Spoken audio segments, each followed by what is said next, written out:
Vocês podem fazer a pesquisa de jurisprudência no Tribunal de Justiça do Estado da Bahia, no Tribunal de Justiça do Estado do Espírito Santo.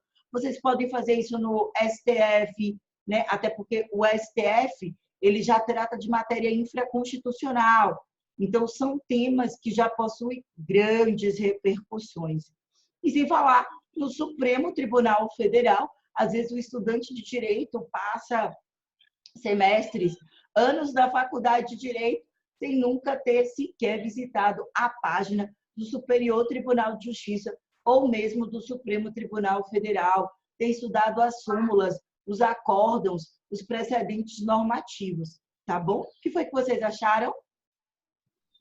Ô, Pro, a jurisprudência, no caso, é para a gente fazer da mesma forma que obrigações e responsabilidade civil, conceituando e colocando as citações? Então, ô Jace, a jurisprudência, ela não vai trazer o conceito, não, tá? Não é isso, não. A jurisprudência, ela vai trazer um caso em que ela vai dizer que o descumprimento da obrigação gera uma responsabilidade civil. Então, se você encontrar, Jace, qualquer julgado para ter jurisprudência, houve um processo, concordam? O processo com o autor, o réu, eles estavam discutindo, não entraram em consenso sobre algo, o juiz decidiu, alguém insatisfeito recorreu e os tribunais reiteradamente decidiram sobre aquilo. Então, a ideia da jurisprudência é, quando você traz e você pesquisa a ementa com obrigação, responsabilidade civil, você pode até colocar inadimplemento também, talvez até refinaria mais a pesquisa, percebe? Descumprimento, obrigação, descumprimento, responsabilidade e civil, ou obrigação, inadimplemento, responsabilidade civil. Porque aí você está provando que aquilo que você alegou, ou seja, o descumprimento da prestação obrigacional vai gerar uma responsabilidade civil. Não só a doutrina confirma o que você diz, quem é a doutrina? Os mestres, os doutores, os estudiosos do direito, Flávio Tartucci, Rodolfo Pampilona, Cristiano Chaves de Farias, como também as decisões reiteradas dos nossos tribunais confirmam isso, que qualquer cidadão brasileiro que deixe de cumprir uma obrigação está sujeito, ao deixar de cumprir esta obrigação, e lembrem-se, pelo amor de Deus, e isso resultando em um dano. Então, não é só deixar de cumprir a obrigação, tem que ter esses dois aspectos, beleza? Deixar de cumprir a obrigação e gerar um dano, isso vai ocasionar na responsabilidade civil. Resumo da história, o devedor vai ter que indenizar. Ainda que esse dano seja de cunho moral, tá, Jace? Ainda que esse dano seja de cunho moral. Deu para entender qual foi a ideia? Deu. Agora deu para entender. Belezinha, meu povo. Então, essa é a ideia, tá? Não só no trabalho, mas é válido também a gente colocar, quando a gente está tratando de obrigação, esse conceito de obrigação que descumprida acarreta na responsabilidade civil, vem da Alemanha, que fala que, na verdade, se você para para pensar, a obrigação ela tem dois momentos. O Carlos Roberto Gonçalves, ele fala isso. Especificadamente, ele fala sobre isso. Olha que interessante que ele vem trazendo. Pensa comigo. A obrigação, portanto, ela tem, deixa eu colocar aqui, a obrigação tem dois momentos. E veja se vocês concordam comigo, se não é lógico. O primeiro momento é aquele momento em que o devedor, o primeiro momento é um momento no qual o devedor, ele possui um lapso temporal é um tempo, dá no mesmo. Então, o devedor possui um prazo, vou colocar assim, tá? O devedor possui um prazo para cumprir a prestação. Pronto, esse é o primeiro momento. Então, no primeiro momento, eu tenho o credor com o devedor.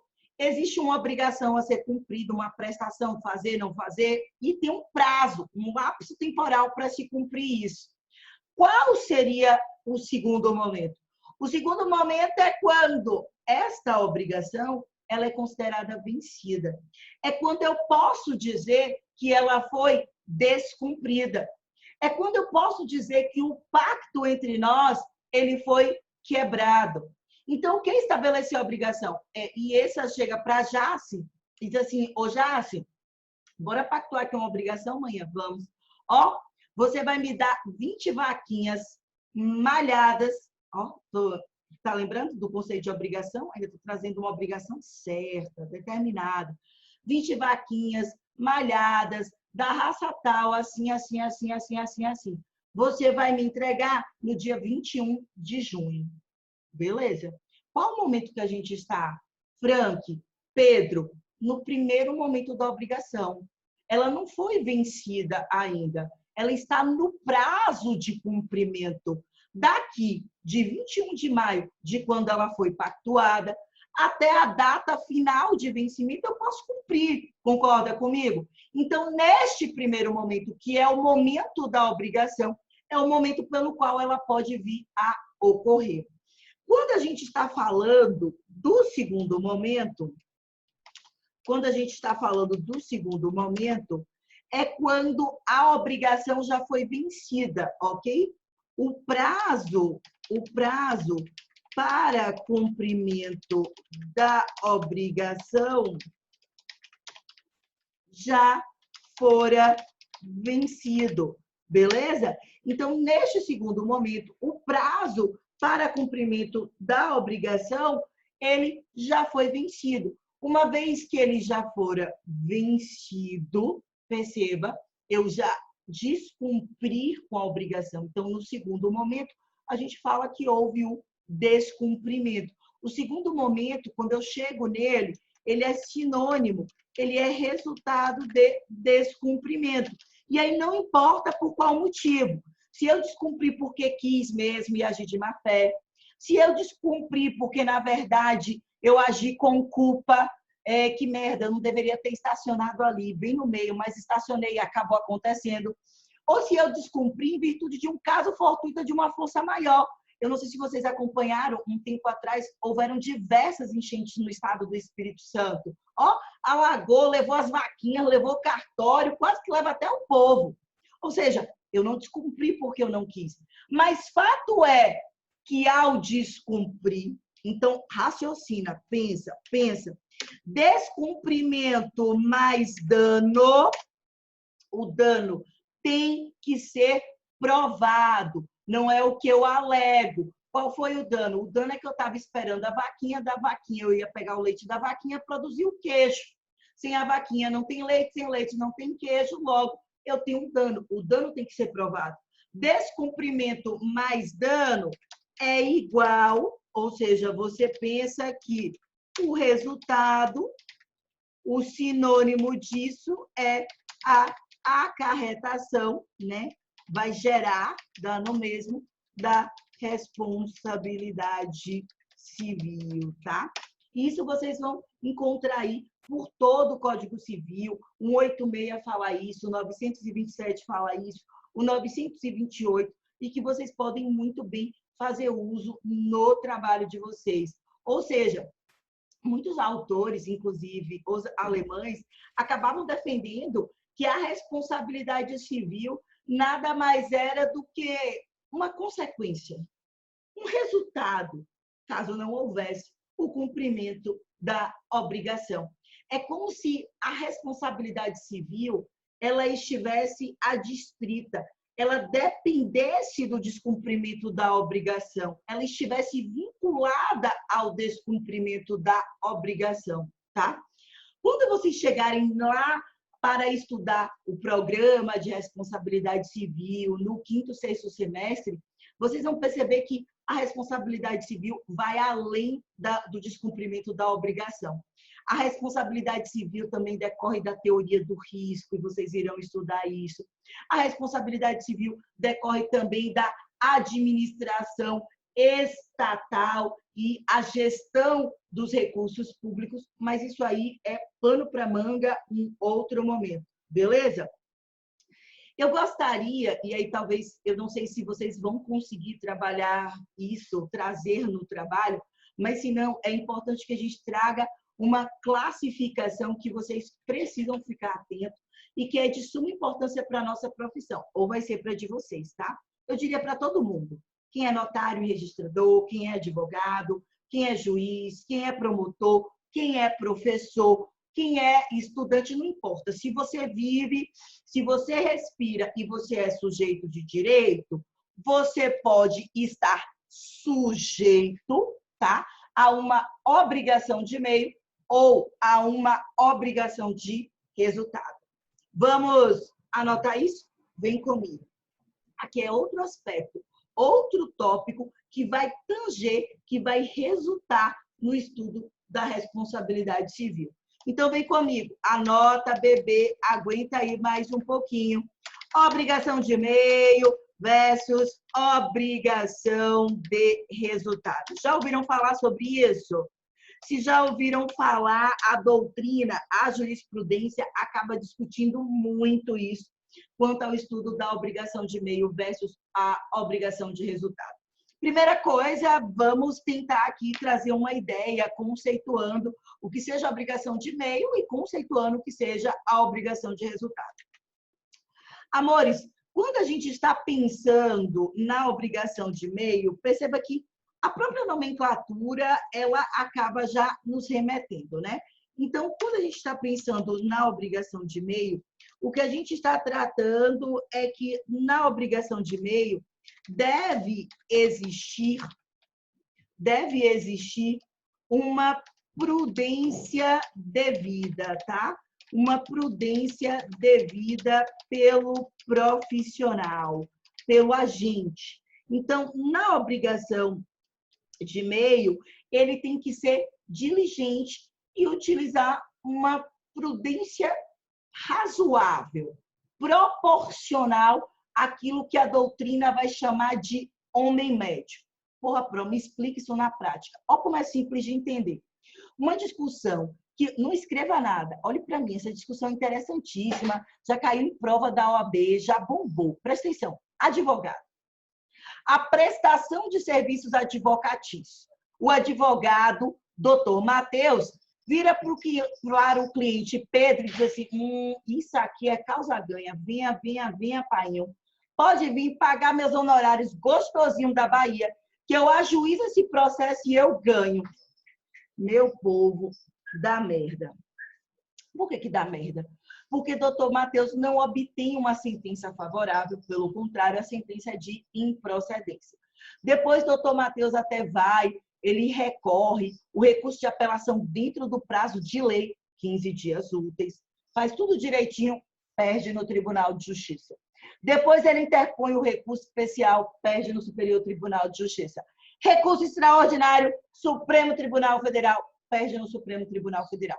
Ou seja, ele faz tudo o que está ao seu alcance, mas o Supremo Tribunal Federal resolveu mudar a jurisprudência. Mudou-se a tese adotada. Acreditem, e como isso ocorre no Brasil.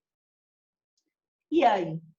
Será que o cliente ele vai poder processar o seu advogado? Será que o doutor Pedro vai dizer, vou contratar o doutor Frank para poder processar o doutor Matheus? Pode. A obrigação de doutor Matheus, advogado, é uma obrigação de meio, ou seja, basta única e exclusivamente que ele atue, que ele haja como um advogado prudente. Ele não tem a obrigação de ter o resultado favorável, mas ele tem a obrigação de ser diligente, de fazer tudo que um advogado pode fazer. Se o resultado no final vai ser favorável para o cliente, é outra coisa. Agora, eu fiz a minha obrigação.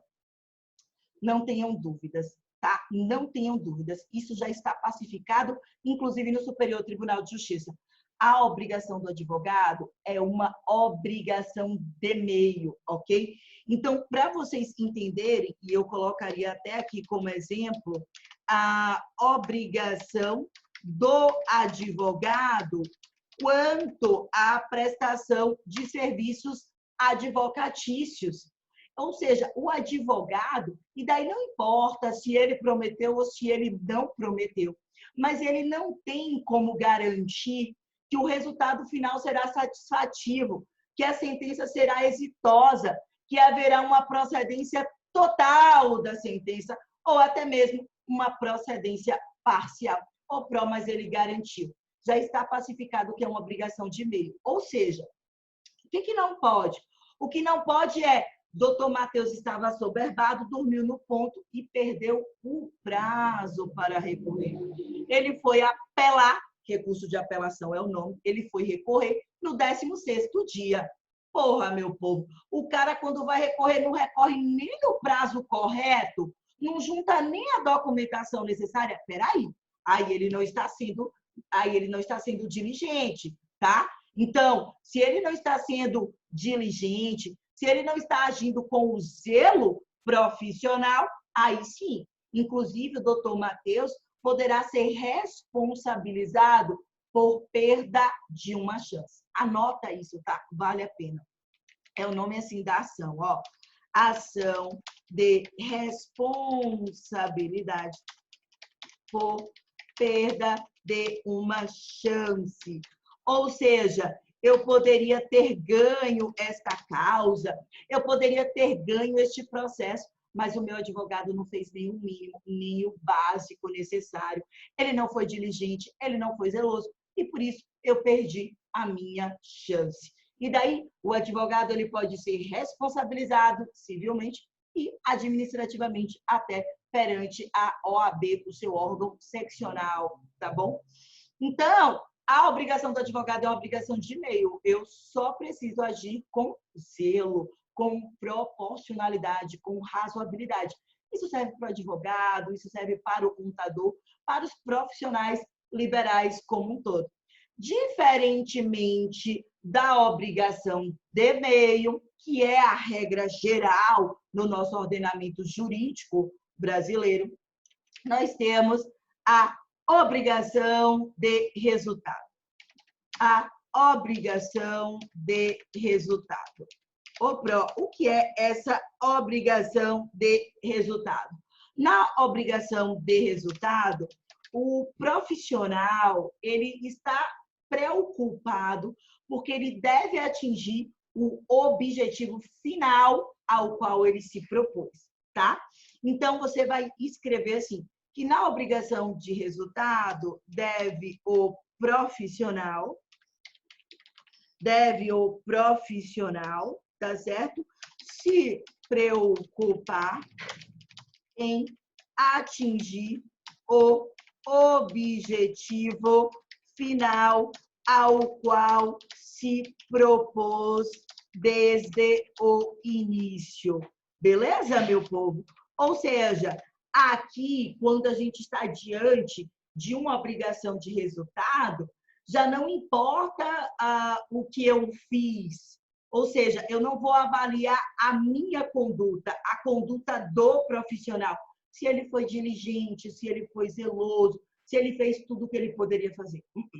Na obrigação de resultado, eu vou avaliar o resultado final. Se obteve sucesso, se de fato foi exitoso, se o final foi tudo aquilo que a gente almejava ou não. Me dá exemplo. Amores, não tem exemplo maior nem melhor do que o do médico esteticista, né? A doutrina fala muito bem sobre isso. Os exemplos trazidos desde o professor Flávio Tartucci até a professora Maria Helena Diniz são sempre no mesmo sentido. Não é qualquer médico, não é qualquer médico, é aquele médico que realiza cirurgia ou intervenções estéticas, não reparadoras, estéticas, ok? Vamos escrever isso aqui. A gente teria como exemplo o médico médico que realiza, vamos colocar aqui, cirurgias, tá? Cirurgias, vírgula, procedimentos e barra ou intervenções estéticas, tá? Intervenções estéticas.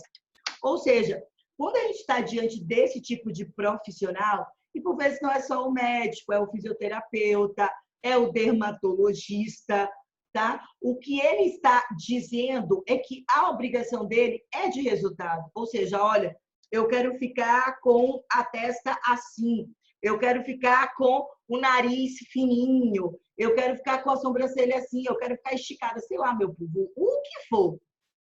Você contratou aquele profissional para que você pudesse obter aquele resultado final.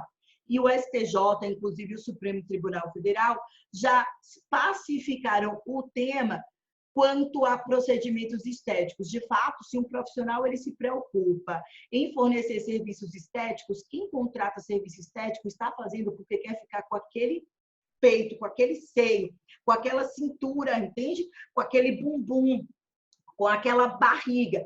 É diferente de quando eu faço uma cirurgia reparatória. Eu não estou preocupado com estético, eu estou preocupada com a minha saúde em sobreviver. Na estética, não. Não é saúde, não se trata de sobreviver, mas se trata de como eu quero que fique visualmente, né? O visível da minha orelha, do meu nariz, do meu pescoço e por aí vai. Dúvidas até aqui? Posso seguir? Beleza quanto a isso? Massa. Amores, a depender da obrigação, seja de meio ou seja de resultado, ela vai resultar na responsabilidade civil. Portanto, a pergunta que se faz é: qual a responsabilidade civil quando a gente está diante de uma obrigação de meio? Bom, na obrigação de meio, o importante é você ser zeloso, é você ser diligente. Se você descumpre essa espécie, esse tipo de obrigação, ou seja, você não arca com o mínimo necessário, você vai responder civilmente por isso. Prof, eu sou, a Jácia até colocou, prof, eu sou obrigada a citar 3 doutrinadores? Sim, Jácia, sim, tá? Pelo menos três doutrinadores. Mas aí o que eu sugeriria que você fizesse? Você poderia trazer um doutrinador para tratar do conceito do que seja obrigação. Você pode trazer um outro doutrinador para confirmar o conceito de responsabilidade. E se você quiser, você pode trazer até outro doutrinador para trazer a consequência do descumprimento da obrigação, resultando na responsabilidade civil. Mas pelo menos 3. Pro, eu posso trazer mais do que isso? Pode. Já teve gente que foi fazer o trabalho, gostou, se inspirou, buscou um tema, inclusive porque eu acho até que foi da turminha de vocês. A mocinha, ela tinha os seios bem pequenininhos, bem pequenininhos, bem pequenininhos. E ela era grandinha, né? Então, ela sentia assim que ela não se sentia bem. Sabe quando a mulher não se sente bem? Você diz assim, poxa, eu acho que quando eu me olho, quando eu me vejo, né, do ponto de vista visual, essa parte do meu corpo, do seio da mulher, é como se ele não tivesse na mesma estrutura óssea de músculo que eu apresento. E aí ela procura um médico, inclusive ela procura um médico conceituado, que já tinha realizado cirurgias, e ela efetiva a cirurgia. Meu povo era um médico bem conceituado, mas eu não sei o que foi que aconteceu, né?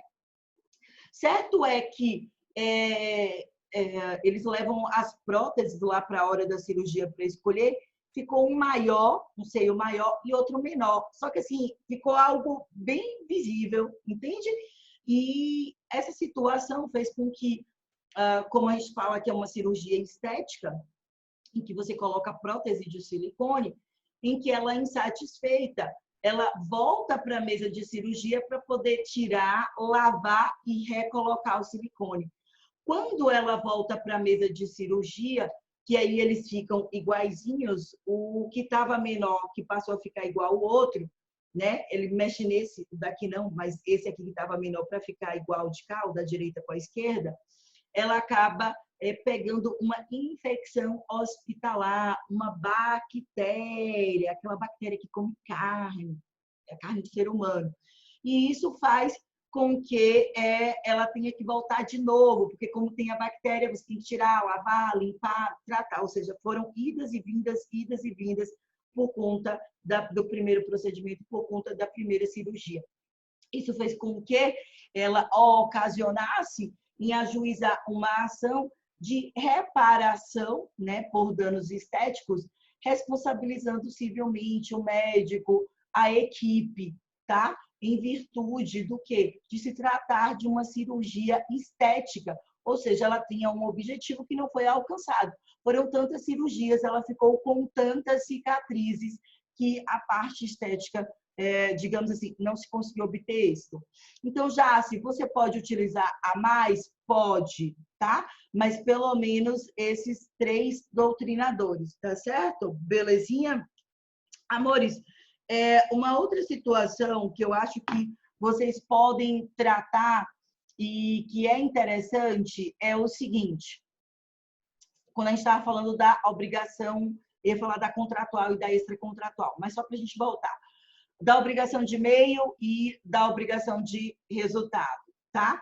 Então, se eu estou na obrigação de e-mail e eu agir com zelo, eu agir com responsabilidade, ainda que eu não tenha obtido êxito, como a minha obrigação é de e-mail, não tem problema.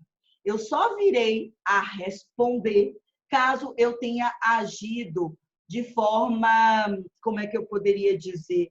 Caso eu tenha agido de forma não zelosa, né? Caso eu tenha sido displicente. E aí você pensa muito na pessoa do advogado, aquele advogado que perde prazo para se manifestar no processo, para recorrer, para apresentar provas, para impugnar. Se não for o caso, se for um caso de um advogado que foi diligente, que peticionou, que recorreu, que juntou, mas não obteve êxito, não vai poder se fazer nada.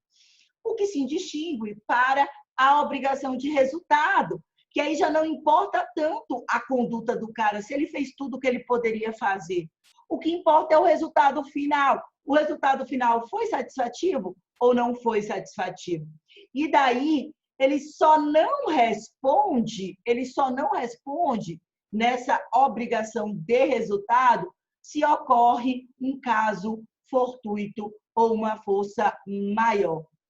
Por exemplo, ele faz a cirurgia estética, certo? Para a colocação lá da prótese de silicone na menina. E ele consegue provar que ele foi diligente, que ele fez asepsia, que ele nunca teve problema, que ele faz tudo certinho. Só que o problema, na verdade, não estava nele, na operação manual, técnica, na cirurgia em si.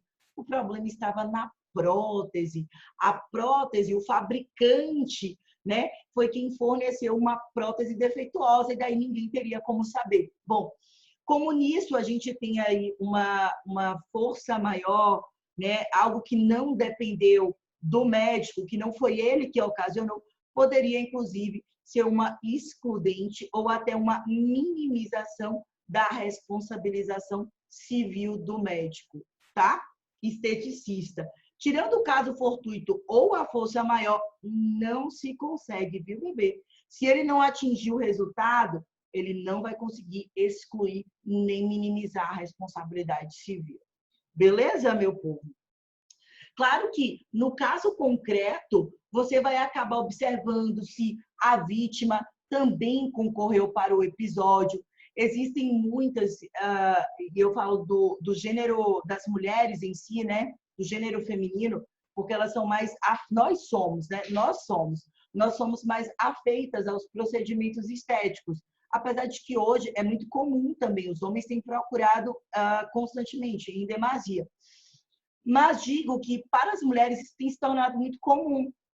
Então, é válido ressaltar que você tem que sempre pensar nisso, né? Se você está procurando um procedimento estético, o objetivo final vai ser o resultado. Se aquele resultado que foi prometido, eu vou ficar com aquele nariz de Michael Jackson, eu vou ficar com aquela boca da Angelina Jolie, aquilo que foi prometido, se foi alcançado. Por isso que, inclusive, vocês percebem que os médicos passaram a tirar foto. Isso aqui que você quer, né? Para não ficar um disse-me-disse. O que eu achava que a paciente queria que fosse, e a paciente entendia que era de outra forma. Amores, outra situação que eu entendo que é interessante é o que a gente denomina de obrigação contratual e obrigação extracontratual. Afinal de contas, quando estaremos diante de uma obrigação contratual e quando estaremos diante de uma obrigação extracontratual? Então, vamos lá. Obrigação contratual versus obrigação extracontratual. Beleza, meu povo? Obrigação contratual versus obrigação extracontratual. E como isso vai repercutir para a responsabilidade civil. O professor Flávio Tartucci é quem melhor define, e ele deixa isso de forma muito clara, quando ele diz o seguinte, olha, na obrigação contratual, perceba que a gente está diante de uma prestação que foi pactuada diante de um contrato ou oriunda como consequência de um contrato. Então, na obrigação contratual, a previsão normativa, ou seja, aquela previsão que estabeleceu a obrigação, fora o próprio contrato. E aí, entenda o contrato, eu não sei se vocês estão tendo a disciplina de contratos, como uma pactuação, essa é a ideia, de vontade das partes, né? Quando as partes estão ali celebrando uma vontade de acordos, elas estão transigindo. A ideia do contrato, quando você observa o pacto da sum servanda, é que eu tive uma subsunção de vontade das partes. A parte A queria isso, a parte B queria isso, e elas entraram em um comum acordo. O que acaba acontecendo na prática é que muitos contratos eles acabam se tornando unilaterais, tipicamente adesivos, ou seja, contrato de banco, contrato de seguradora, contrato de consórcio, de financiamento, contrato de plano de saúde, ou eu venho a aderir àquelas cláusulas, inclusive cláusulas abusivas, desproporcionais, desarrazoadas, verdadeiras cláusulas leoninas, ou então eu não terei plano de saúde no Brasil. Ou então eu não poderei contar com o seguro para o meu carro no Brasil.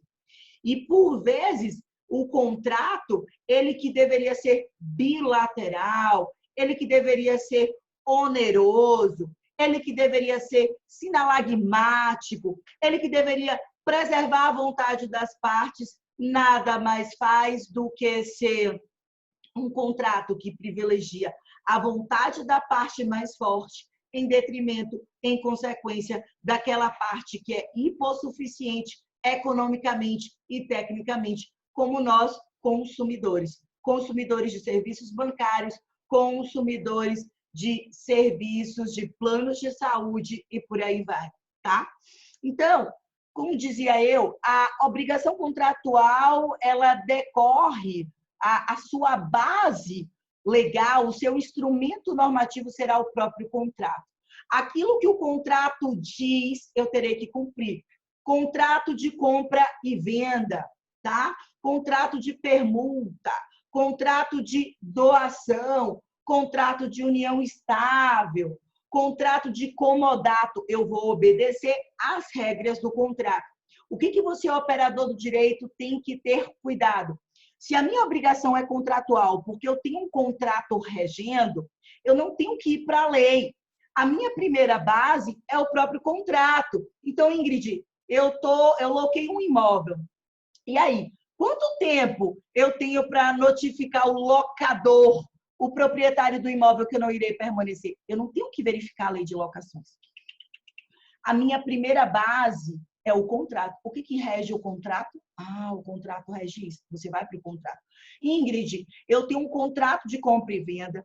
Eu deveria pagar a 10ª parcela no dia tal e houve essa pandemia. Meu Deus do céu, e agora? O que eu faço? Primeira coisa que você tem que fazer não é ir para a lei, mas buscar o contrato. Será que o contrato reza?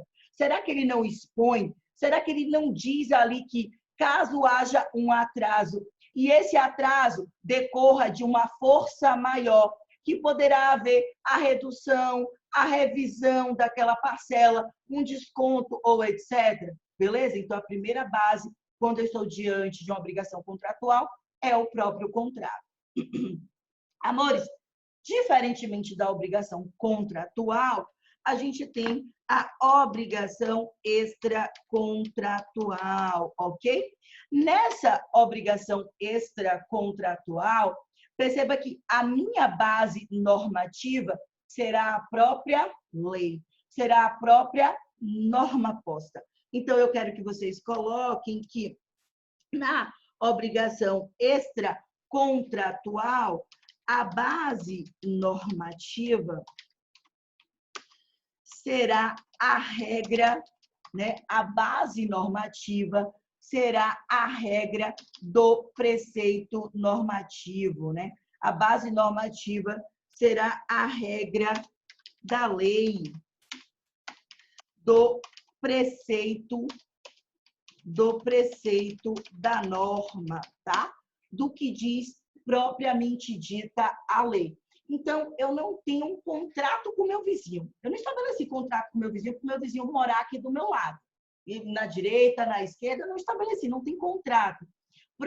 Ele resolveu derrubar aqui o muro, abrir uma janela. Eu saio, eu dou de cara com o vizinho, que zorra é essa? Meu Deus do céu, não obedeceu nenhum Código Civil, nem 1,5 metro de distância ele observou, o mínimo. Como é que eu vou resolver essa situação quando existe uma obrigação de não fazer? Não construa, não abra a janela sem observar um mínimo, 1,5 metro, né, um mínimo de distância. Como é que eu resolvo o descumprimento dessa obrigação de não fazer? Bom, com a responsabilização civil, mas a minha base, claro, óbvio, não será um contrato, porque não existe contrato, será a própria lei que versa esse respeito. No nosso caso, o Código Civil de 2002. Beleza, meu povo? Deu para entender? A gente está com 1 minuto e 47 segundos faltando para encerrar a nossa live. Faltando para encerrar o nosso encontro. Dúvidas? Deu para ficar claro para o trabalho? Já serviu até como estudo nosso correlacionando obrigação e responsabilidade civil? Ajudou vocês? Deu para poder compreender e aí dar o primeiro passo, então, para a construção do nosso trabalho? Isso é um sim, bebê? Sim? Professora, você pode postar as aulas hoje ainda? Ei, Matheus, eu acredito que sim, tá? Finalmente, para mim, Deus, já se colocou. Obrigada, Jas. Ó, Matheus, eu acredito que sim, tá? Finalmente, a Pro está com a internet boa, 100 megas. Estou aqui fazendo propaganda, porque agora eu vou conseguir fazer todas as minhas coisas. Então, eu acredito que sim, tá bom? Vou postar agora. Beijo, meu povo. Até a próxima semana.